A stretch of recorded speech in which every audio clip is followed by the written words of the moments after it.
Un saludo a todos los presentes. Este es un proyecto comunitario del Estudio Jurídico de la Universidad Técnica Particular de Loja con sede en la ciudad de Guayaquil, del Grupo Jurídico Grijax. Mi nombre es Giovanna Castro y me gustaría brindarles una pequeña explicación muy general y concisa sobre el robo y hurto en el Ecuador y su aplicación coercitiva bajo nuestra legislación. Antes de hablar del tema de robo y hurto, debemos diferenciar de estas dos acciones, aunque su sustanciación de sustracción del patrimonio ajeno se vuelve común, aparentemente, pero el efecto al momento de ejecutarla varía.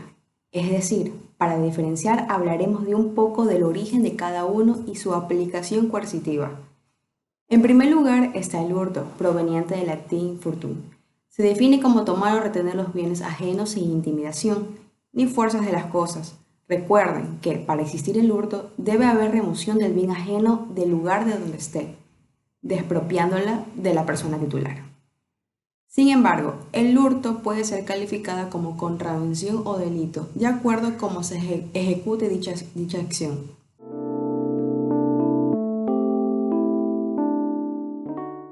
Pues bien, en el Código Integral Penal, en el artículo 209, nos menciona que en caso que el hurtado no supere el 50% de un salario básico, la persona será sancionada con pena privativa de libertad de 15 a 30 días. Por lo tanto, para la determinación de la infracción se considerará el valor de la cosa al momento del apoderamiento. En la norma antigua, el Código Penal, no estaban tipificadas las contravenciones de hurto sobre los patrimonios valorados de inferior valor. Sin embargo, si existe una contravención de hurto que asimismo no supere el 50% de un salario básico, puede acogerse a la conciliación, así como lo indica en el artículo 663, donde expresa que en los delitos contra la propiedad cuyo monto no exceda de 30 salarios unificados del trabajador en general. Recordemos que la conciliación solo puede presentarse hasta antes de la conclusión de la etapa de la instrucción fiscal. En la norma actual nos demuestra la garantía sobre nuestro derecho de propiedad.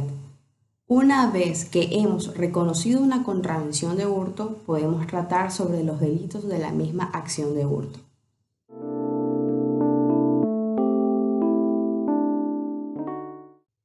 El Código Integral Penal en el artículo 196 tipifica que la persona que sin ejercer violencia, amenaza o intimidación en la persona o en fuerzas en las cosas, se apodere ilegítimamente de cosa mueble ajena, será sancionada con pena privativa de libertad de 6 meses a 2 años.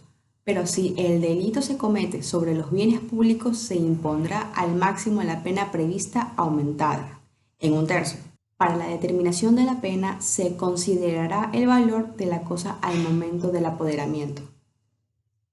El Código Integral Penal también tipifica el hurto de bienes de uso policial y militar y hurto de lo requisado.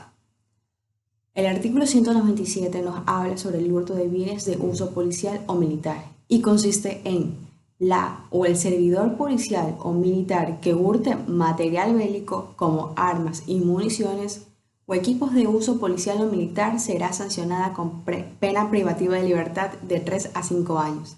Y en el caso de hurto de medicinas, vestuarios, víveres u otras especies que afecten el desenvolvimiento de la Policía Nacional o de las Fuerzas Armadas, será sancionada con pena privativa de libertad de 3 a 5 años. Y por último, el artículo 198 nos expresa el hurto de requisado, que consiste en que si el servidor policial o militar que al haber practicado requisiciones se apropia de los bienes requisados, será sancionado con el máximo de la pena prevista en ese delito.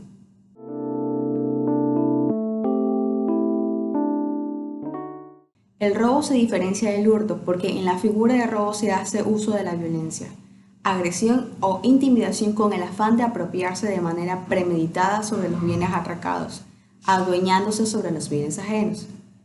En el Código Integral se encuentra tipificado en el artículo 189, bajo ciertas modalidades sobre la ejecución del robo. En este artículo nos menciona que la persona que mediante amenazas o violencia sustraiga o se apodere de cosa mueble ajena, sea que la violencia tenga lugar antes del acto para facilitarlo, en el momento de cometerlo o después de cometido para procurar impunidad. será sancionada con pena privativa de libertad de 5 años a 7 años. Si el robo se produce con fuerza de las cosas, la pena privativa de libertad será de 3 a 5 años. Ahora bien, si a consecuencia del robo se ocasionan lesiones previstas ya en el artículo 152, numeral 5, se sanciona con pena privativa de 7 a 10 años. También expresa, si el delito de robo se comete sobre los bienes públicos, se impondrá la pena máxima dependiendo de las circunstancias de la infracción aumentadas en 1/3. Otra de las acciones sobre la comisión del robo es que cuando la acción que como consecuencia finalizaron la muerte de las personas, la pena será de 22 a 27 años. Y por último, podemos indicar que estadísticamente existe un alto porcentaje de robos y hurtos en la actualidad. Se está trabajando para la seguridad para estos casos comunes. Como habíamos mencionado, Guayaquil es una de las ciudades más afectadas por el alto porcentaje de estos delitos. Y junto con la Policía Nacional, de acuerdo a sus investigaciones, deberá trabajar para la reducción de estos delitos. Ya que es un tema un poco extenso, nuestro estudio jurídico les brindará la asesoría pertinente. Es por eso que nos pueden ubicar en la ciudad de Guayaquil, en la avenida Kennedy 333, en avenida San Jorge y calle F. Espero que este aporte le pueda servir en el caso que lo requiera y una vez más agradecida por la atención prestada.